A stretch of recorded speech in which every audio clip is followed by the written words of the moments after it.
Salut les Vetters, ici Patrick pour Vetted. Aujourd'hui, on va parler de ça.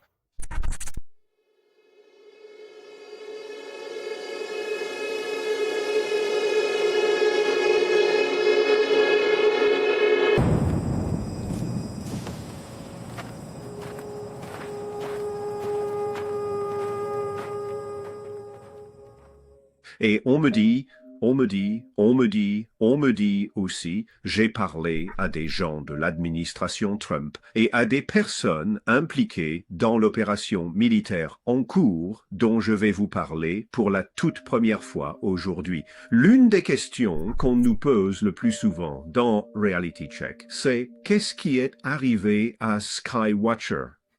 Et tout commence par un mensonge officiel du gouvernement publié en février dernier lorsque l'espace aérien au-dessus de l'aéroport d'El Paso, au Texas, a été fermé en toute hâte. Mais nous savons que des armes très dangereuses sont utilisées. C'est pourquoi ils ont fermé l'espace aérien d'El Paso. La vérité, c'est qu'ils utilisent ces armes pour tenter d'abattre des technologies d'intelligence non humaines. Le gouvernement des États-Unis, dans le cadre d'une opération conjointe avec plusieurs agences de renseignement et de défense, a utilisé ces fermetures d'espace aérien, ces TFR, pour mener ses propres opérations d'interception d'UAP. Oui, ils ont bel et bien invoqué, détecté et, oui, finalement abattu ce que certains appellent des drones, tandis que d'autres préfèrent parler de phénomènes aériens non identifiés ou UAP. Selon mes propres sources, il m'a été rapporté que certains engins ont été abattus de manière accidentelle et que des avions civils ont été abattus par erreur par des micro-ondes à haute impulsion lors d'opérations historiques menées dans d'autres régions des États-Unis visant spécifiquement des engins de type UAP. Des sources de la Maison-Blanche m'ont également dit que le président Trump avait personnellement autorisé cette opération.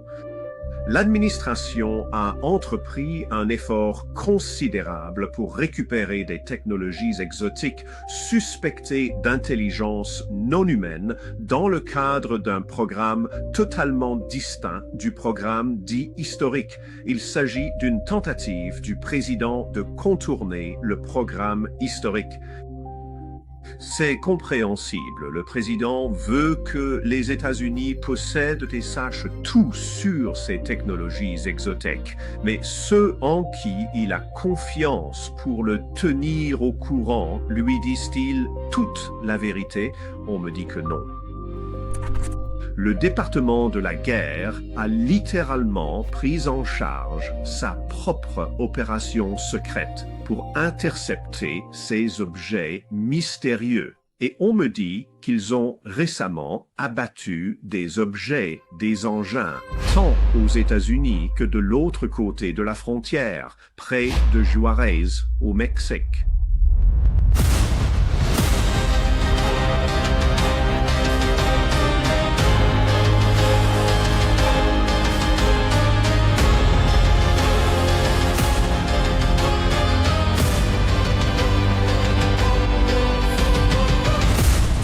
Une seule arnaque peut vous coûter tout ce que vous avez. Un de mes amis a reçu un jour un message qui ressemblait exactement à celui de sa banque. Même logo, même langage, il y avait même son nom. Il a cliqué, c'est connecté, et 20 minutes plus tard, 1000 $ s'étaient envolés. Les alertes bancaires ne sont apparues qu'après le transfert de l'argent.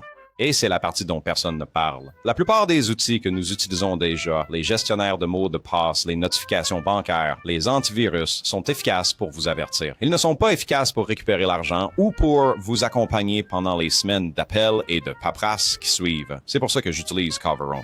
Il surveille le dark web pour mes infos personnelles, m'alerte dès que mes identifiants ou mes coordonnées de paiement sont exposés, suit mon crédit et tous les nouveaux comptes ouverts à mon nom et m'offre une véritable protection financière. Jusqu'à 2 millions de dollars de frais de récupération en cas d'usurpation d'identité et jusqu'à 10 000 $ si je perds de l'argent à cause d'une fraude ou d'une arnaque en ligne. En plus, il y a de vraies personnes qui vous guident étape par étape au lieu de vous laisser vous débrouiller seul. Je le laisse tourner en arrière-plan tous les jours. C'est la seule chose qui me donne l'impression de ne pas me contenter d'espérer qu'il ne se passera rien. Je suis vraiment couvert. Si ça arrive, une arnaque peut vous coûter tout ce que vous avez. Protégez-vous dès maintenant. Les 100 premières personnes bénéficient d'une réduction de 20% avec le code VETTED sur coveron.com/vetted. C'est coveron.com/vetted code VETTED. Le lien est également dans la description. C'est sans risque avec une garantie de remboursement de 30 jours.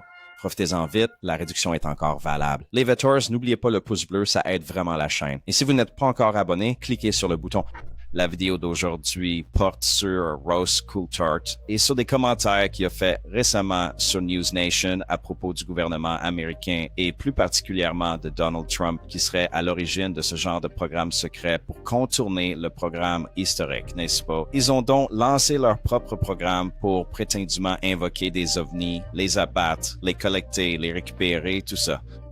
Il y a des trucs de dingue à raconter ici. Alors, on y va. Oh, et aussi ce qui est arrivé à Skywatcher, n'est-ce pas? Beaucoup de gens ont demandé ce qui était arrivé à Skywatcher.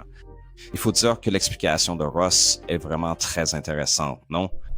L'une des questions qu'on nous pose le plus souvent dans Reality Check est de savoir ce qui est arrivé à Skywatcher, le groupe d'enquête sur les UAP cofondé par Jake Barber, James Fowler et le financier Alex Clarkus. Donc, comme je l'ai dit, beaucoup de gens se sont toujours demandé ce qui était arrivé à Skywatcher, moi y compris. J'ai essayé de filmer avec eux l'année dernière pour mon documentaire Psionics, que vous pouvez voir sur psionics.film. Et on s'est tous posé la question parce qu'ils avaient fait de grandes promesses lors de leur sortie en janvier de l'année dernière, en janvier 2025. De grandes promesses, une divulgation complète, n'est-ce pas? Alors oui, qu'est-il arrivé à Skywatcher?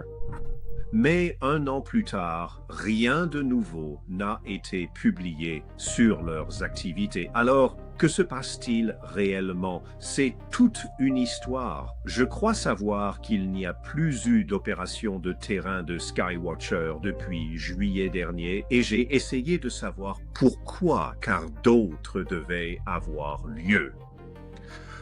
Plusieurs sources bien informées m'ont confié qu'au moment de cette dernière opération sur le terrain en juillet, Skywatcher collaborait en réalité avec plusieurs agences gouvernementales, dont la NASA, et qu'il leur rendait des comptes régulièrement. Le département de la Défense et plusieurs agences de renseignement, dont la CIA, la Central Intelligence Agency. Il ne fait aucun doute que ce que Skywatcher a découvert et enregistré présentait et présente un intérêt considérable pour la communauté du renseignement et le département de la Défense. Le soupçon inévitable est qu'au moment même où Skywatcher annonçait avoir réalisé une percée scientifique capitale, il a été bâillonné par le groupe même d'initiés du gouvernement et de l'aérospatiale privé, soupçonné de cacher les secrets des UAP au public. Est-ce que le projet Skywatcher a été fermé par les gardiens du programme historique? C'est donc, en gros, ce que Ross théorise ici, n'est-ce pas, en se basant sur ses sources, d'après tout ce qu'on a bien voulu lui raconter. Et on m'a aussi dit que Skywatcher a eu un incident sur le terrain, n'est-ce pas? Ils ont capturé un ovni ou quelque chose comme ça. Ou ils l'ont filmé, un truc du genre. Non, là, il y avait cette rumeur qui circulait. Ça a commencé sur ma chaîne. Pendant le tournage de Psionics, on m'a dit que Skywatcher avait fait atterrir un engin, n'est-ce pas, en présence de la NASA. Alors, est-ce que cet événement ou un autre événement similaire a poussé le gouvernement américain à fermer Skywatcher et à les intégrer? C'est essentiellement ce que Ross dit ici, n'est-ce pas? Genre, ils ont découvert quelque chose, le gouvernement est intervenu, les a fermés. C'est ce qui se passe? Je ne sais pas. Dites-moi ce que vous en pensez dans les commentaires. La vérité, d'après ce que j'ai pu déterminer dans mes recherches ces dernières semaines, est assez incroyablement différente. Et cela donne un tout autre contexte au baratin qu'on nous sert avec les soi-disant communiqués Pursue du département de la guerre, l'initiative de divulgation des UAP lancée par le président Trump en mai pour déclassifier les archives militaires et historiques sur les UAP. Après 4 tranches assez ennuyeuses de vidéos d'UAP lourdement censurées, souvent très floues et franchement souvent très décevantes, je peux vous assurer que le président Trump ne révèle certainement pas tout ce qu'il sait. Je ne peux pas nommer mes sources pour ce que je vous raconte aujourd'hui, mais je suis certain qu'elles sont en béton. J'ai parlé à des gens de l'administration Trump et à des gens qui font partie de l'opération militaire en cours dont je vais vous parler pour la toute première fois aujourd'hui. Et c'est là que ça devient intéressant pour Ross, n'est-ce pas? Tout cet épisode y est dédié d'ailleurs, n'est-ce pas? Ce qui est arrivé à Skywatcher et puis ces autres événements qui se sont produits et qui révèlent toutes sortes de trucs de dingue, non? Donc, en gros, ce qu'on va aborder à ce stade, c'est que Ross va expliquer que, encore une fois, Skywatcher a disparu, mais pas pour les raisons que vous pourriez imaginer, n'est-ce pas? Qu'ils ont découvert quelque chose, que le gouvernement les a en quelque sorte intégrés et que Skywatcher a mené des expériences en coulisses. Tout comme le gouvernement, n'est-ce pas? Et puis Ross va parler d'une fermeture à l'aéroport d'El Paso qui a entraîné le blocage de tous les avions au sol, n'est-ce pas? La fermeture de l'espace aérien à El Paso. Ross dit qu'il y a, vous savez, quelque chose de plus là-dessous.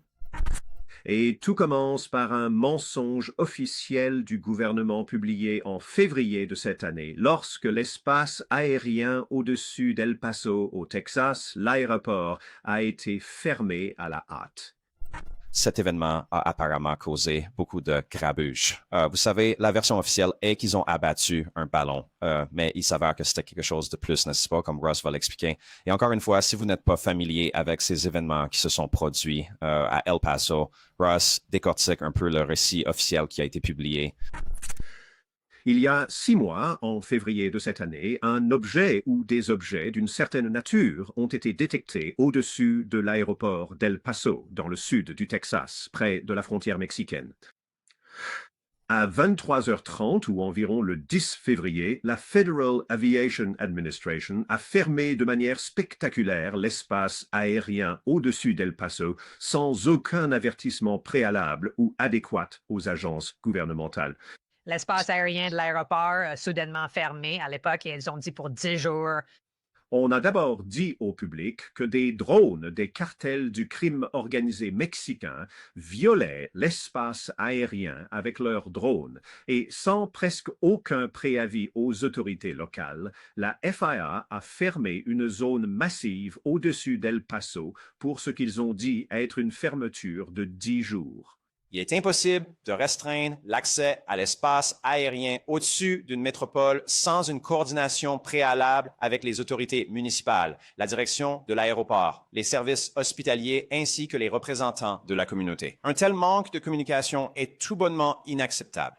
Comme l'a rapporté le New York Times, de hauts responsables de l'administration ont rapidement affirmé que la fermeture était une réponse à une incursion soudaine de drones des cartels de la drogue mexicains nécessitant une réponse militaire. Le secrétaire au transport, Sean Duffy, a tweeté, je cite, « La menace a été neutralisée. Cette explication des drones des cartels n'a jamais vraiment eu de sens. » Comme ma collègue Ali Bradley, correspondante à la frontière pour News Nation, l'a détaillé à maintes reprises, les cartels mexicains font fréquemment voler leurs drones au-dessus de la frontière américaine et l'espace aérien est rarement, voire jamais fermé à cause de ces incursions fréquentes. Donc, clairement, cette affaire était importante, n'est-ce pas? Eh bien, Ross dit que c'est une dissimulation. Il y a plus que ça. Puis un indice sur ce qui se passait réellement. Le New York Times a affirmé que la véritable raison pour laquelle la FAA avait fermé l'espace aérien d'El Paso était que les agents de l'immigration avaient utilisé une arme anti-drone partagée par le Pentagone sans se coordonner avec la FAA. Le Times a cité des sources disant que les agents des douanes et de la protection des frontières pensaient tirer sur un drone de cartel, mais qu'il s'agissait en fait d'un ballon de baudruche. Donc, encore une fois, il s'avère qu'ils ont neutralisé un ballon de baudruche, n'est-ce pas? Et c'est pour ça que l'aéroport a été fermé. Je pense que beaucoup de gens ne croient pas à cette explication. Je ne dis pas que ce n'est pas vrai. Je n'en sais rien, n'est-ce pas? Mais Ross insinue quelque chose de complètement différent, ce qui nous ramène à Skywatcher.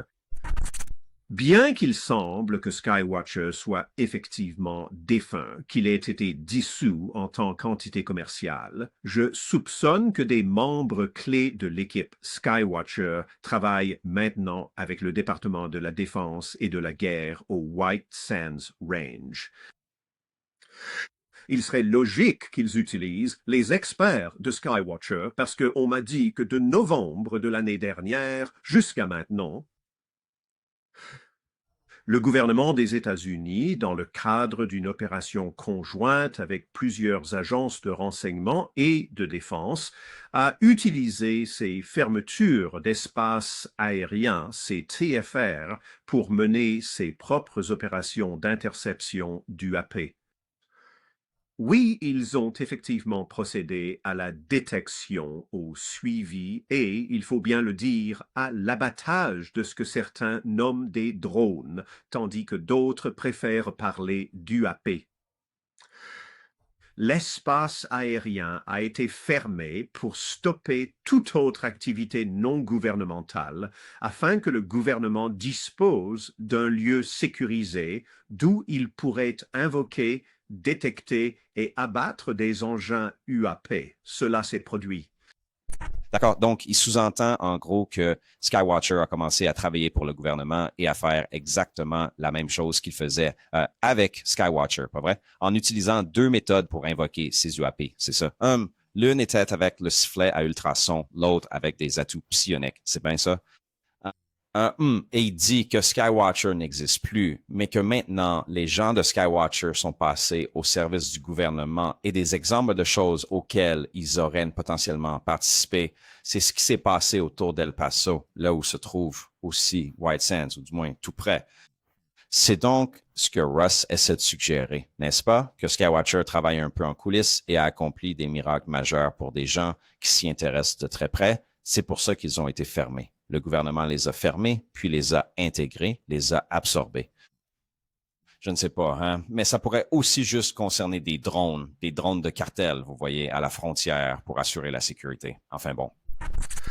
Pour être clair, on me dit que le département de la Défense utilise le même prétendu sifflet à ultrasons, la signalisation électromécanique et les invocateurs psioniques, l'interaction neuroméditative que ce que l'équipe de Skywatcher faisait à Sierra Blanca.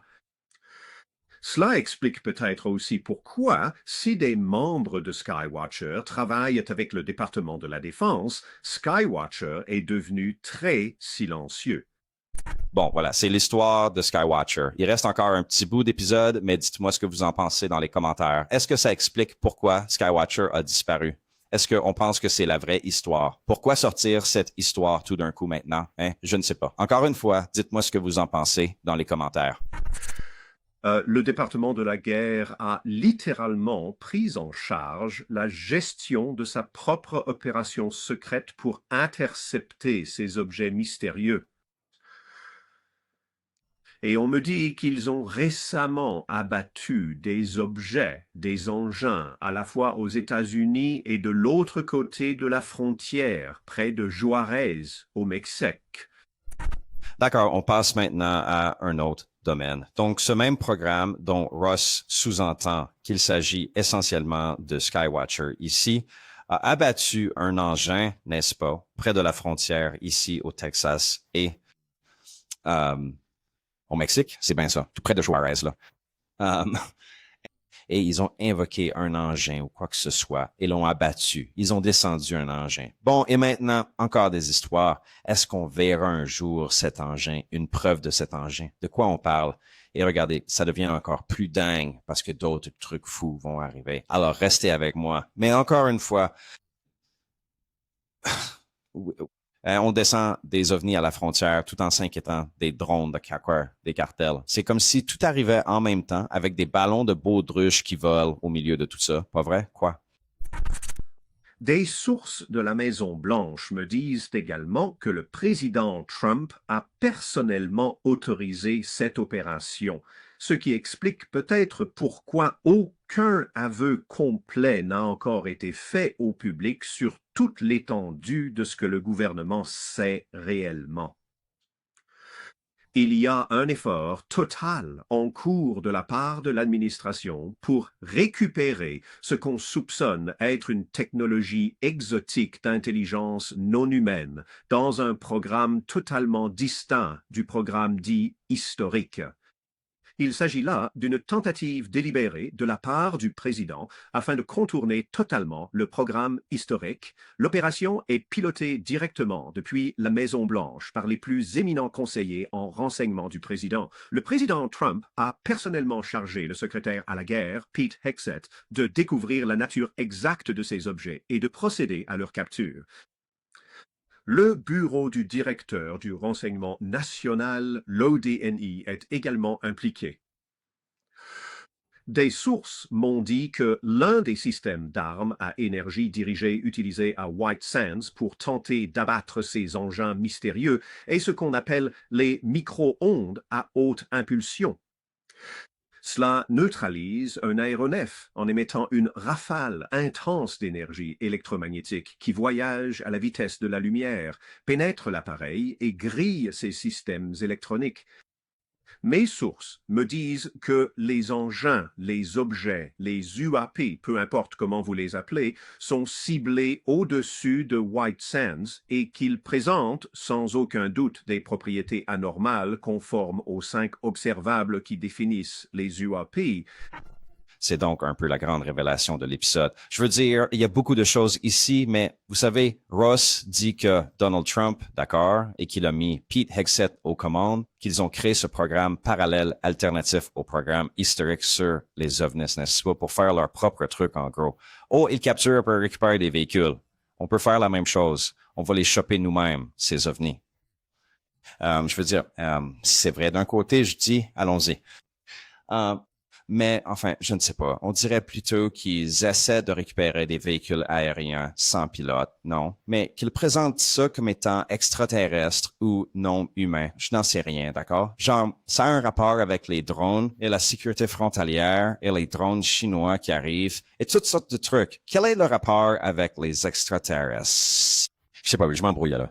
Alors, bon, est-ce que ce truc se passe vraiment avec Trump? Eh bien, c'est fort possible, mais peut-être pas de la manière dont Ross le décrit.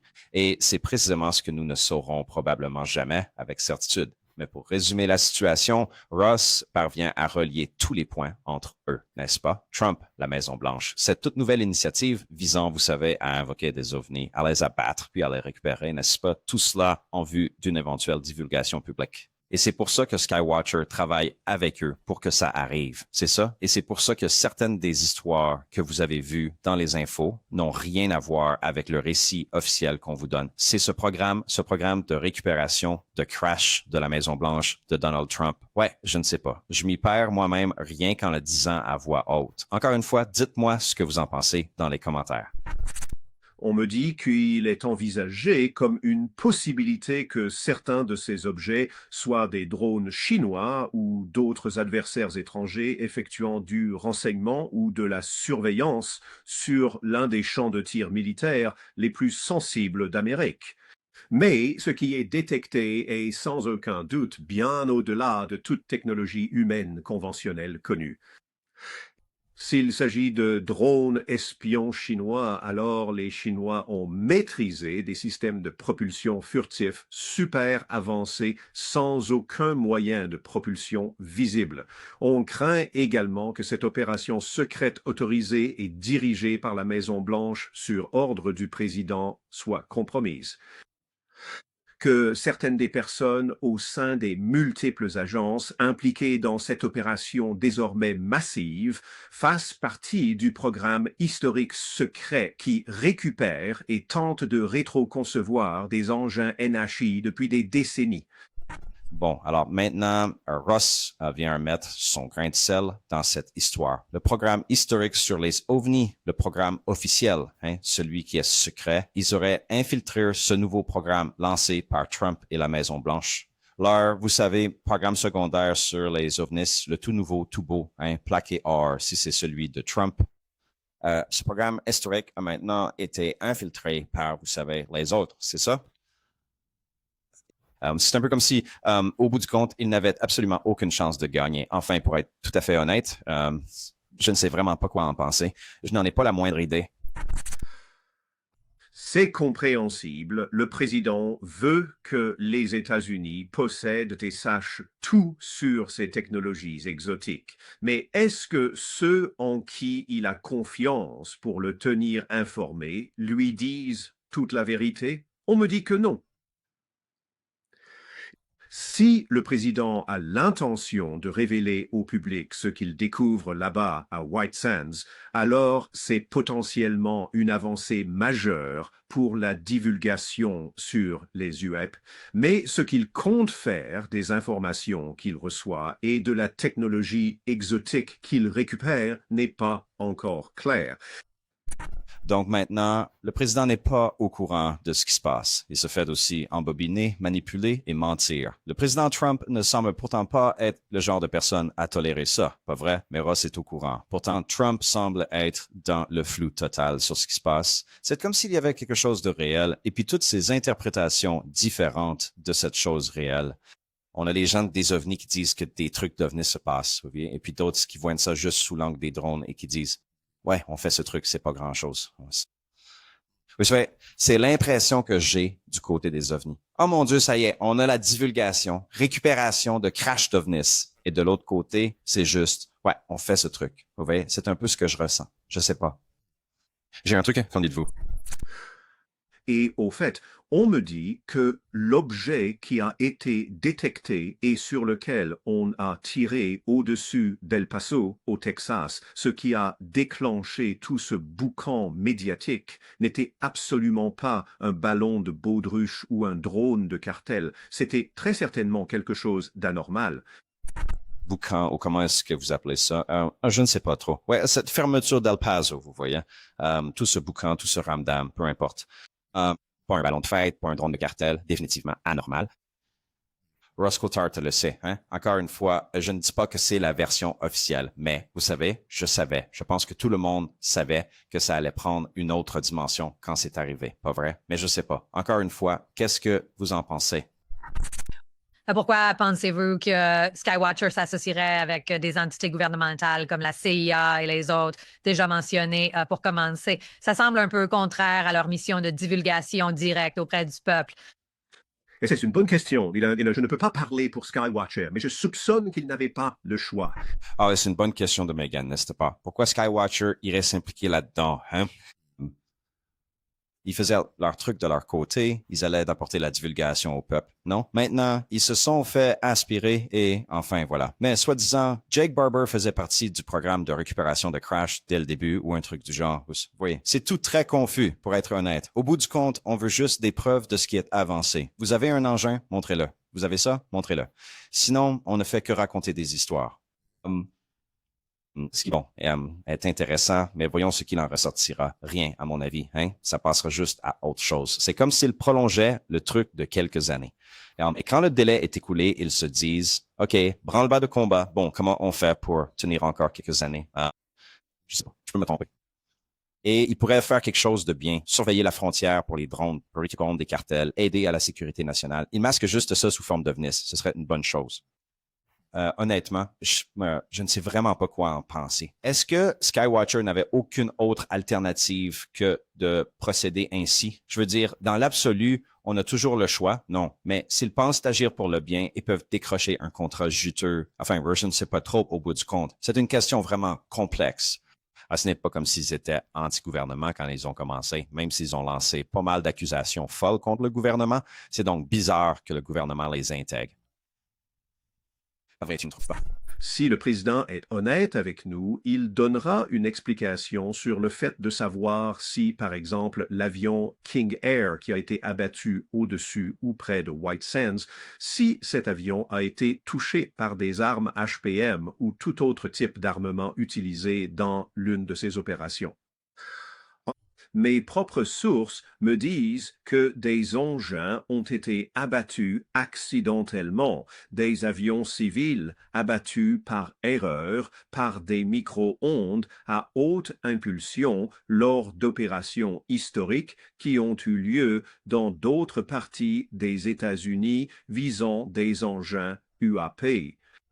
Alors, encore une fois, c'est là que ça commence à devenir un peu dingue. Et juste pour cette raison, laissez-moi vous expliquer. J'ai déjà fait une vidéo là-dessus parce que Danny Sheehan et d'autres ont parlé d'une histoire. UAP Gerber en a parlé.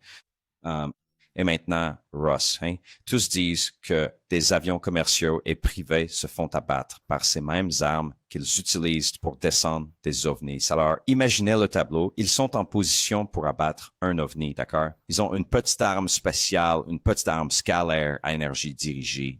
Et là, soudain, boum. Il tente désespérément d'abattre cet ovni. Le tir échoue lamentablement et finit par percuter un avion de ligne commerciale ou bien un appareil privé. Apparemment, c'est un phénomène qui ne cesse de se reproduire encore et encore. C'est exactement ça. Et Ross nous donne ici l'exemple très précis d'un incident tout à fait particulier. Je vois, d'accord. Et il se demande si tout cela est réellement lié. C'est bien ça. Je pense que c'est possible pour un incident. Non. Accidentellement, un canon laser anti-drone, tu tires et tu touches un avion à la place. D'accord, mais il s'est écrasé et on a étouffé l'affaire, vous voyez? J'en sais rien, encore une fois. Ça revient sans arrêt sur le tapis. Hein? Et ça ferait partie du, vous savez, programme. Mais on dirait aussi qu'ils ne font pas du bon boulot. Déjà, on tire sur des ovnis. Enfin, c'est ce que ça implique. On tire sur des non-humains. Et puis, on tire aussi sur nos propres civils, en même temps qu'on essaie de les descendre. Qu'est-ce qu'on fabrique? Hein? C'est un bon programme, ça. C'est celui que Trump aurait lancé, non? Et peut-être même que le programme historique sur les ovnis fait ça aussi. J'en sais rien, puisqu'ils ont été infiltrés. Alors, ouais, qui commande? Je n'en sais rien du tout. On sait maintenant qu'une arme utilisée par le White Sands Missile Range a accidentellement causé la mort de 4 personnes dans un avion d'évacuation médicale. Bon, on n'est pas certain que ce soit lié à l'opération secrète que je décris. Mais on sait que des armes très dangereuses sont utilisées. C'est pour ça qu'ils ont fermé l'espace aérien d'El Paso. La vérité, c'est qu'ils utilisent ces armes pour tenter d'abattre de la technologie NHI. Et je pense que nous arrivons désormais au point où, avec toutes les fuites que je reçois à ce sujet, le gouvernement ne pourra plus maintenir cette version bidon d'un ballon de baudruche au-dessus d'El Paso ou d'un drone de cartel. On ne paralyse tout de même pas une ville américaine majeure simplement pour un drone de cartel ou un ballon qui traîne par hasard. Tout cela ne tient absolument pas debout.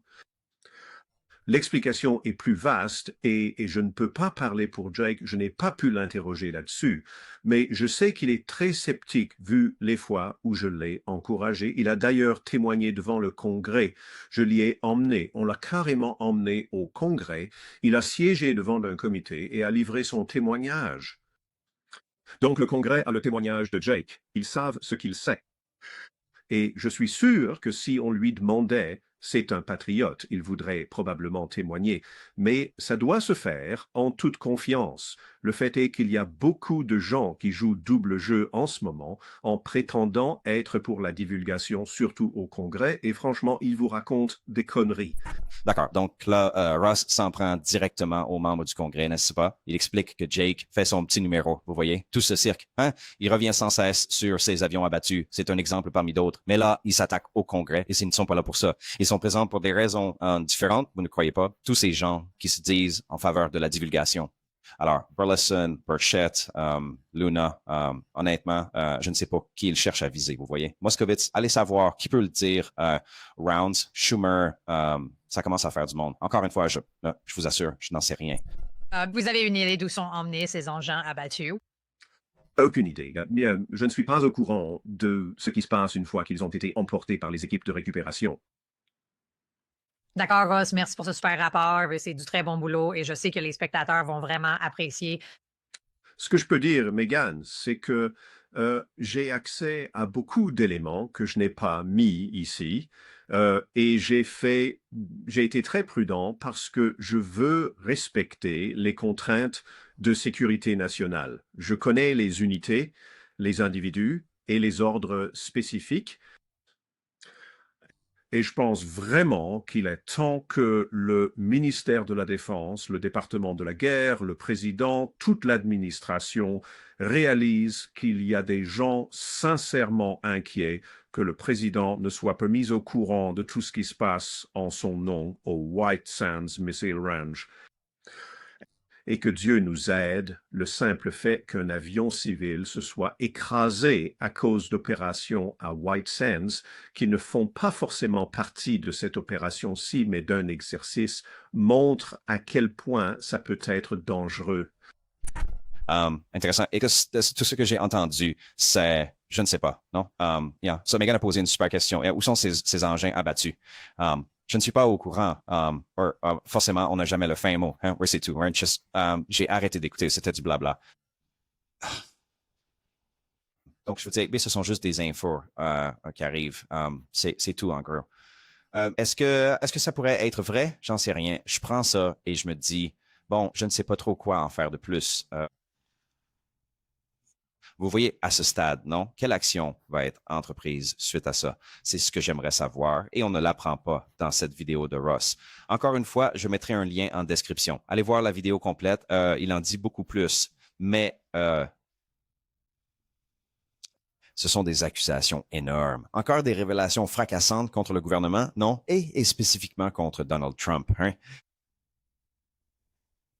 Parce qu'ils impliquent Donald Trump. Ils lancent ce programme pour abattre des ovnis et à la place, ils abattent accidentellement un avion civil. Trump est responsable. Quoi? Et le gouvernement est responsable. Alors, je ne sais pas. Mais ils sont où, les extraterrestres? Et encore une fois, pourquoi on leur tire dessus? Franchement, je pense que si on cible de la technologie NHI, s'il y a une possibilité qu'il y ait une entité biologique à bord de ces engins, un être vivant, intelligent, évolué, qu'est-ce que ça dit de notre potentiel premier contact avec une intelligence non humaine si on agit de manière offensive contre eux? L'une des excuses qu'on m'a sorties, une personne avec qui j'en ai parlé, c'est que si vous traversiez la zone de sécurité d'un aéroport sécurisé avec quelque chose à la main, la première chose que les gardes seraient obligés de faire, c'est de vous tirer dessus. Le problème, c'est qu'on a invité ces entités, on les a fait venir dans cette zone et maintenant on les abat. Allez tout le monde, mais c'est tout pour aujourd'hui. Merci d'avoir regardé. Je suis à Tucson en Arizona pour voir le spectacle de Chris Ramsey de la tournée It's All. Non, like quoi? La tournée It's Probably Nothing. Où l'ex-CIA John Ramirez discute avec Chris Ramsey et Josh de Polarity Co-anime. Gino de The Y-Files et moi sommes à Tucson. On va voir Chris pour s'amuser. Oui, on est sur la route.